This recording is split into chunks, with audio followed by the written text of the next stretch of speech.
hari amakuru twaronse aciye ku ngurukanabumenyi yerekana ko ibintu no byacitse, amazi yateye ahantu bashingura abantu.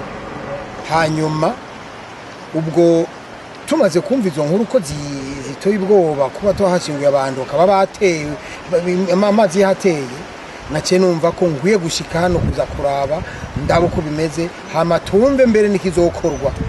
Nukuri ubutumwa ndonse n'amaso yanje icanyereka ndahumuye kuko narinzi ko ibintu biciyika, no ndabona ko amazi by'ukuri yari yaje, ariko ubu ari ku ruhande rumwe kandi inyuma nta mva nimwe yagize ikibazo, kandi urabona n'izindi zimeze neza nta ngorane.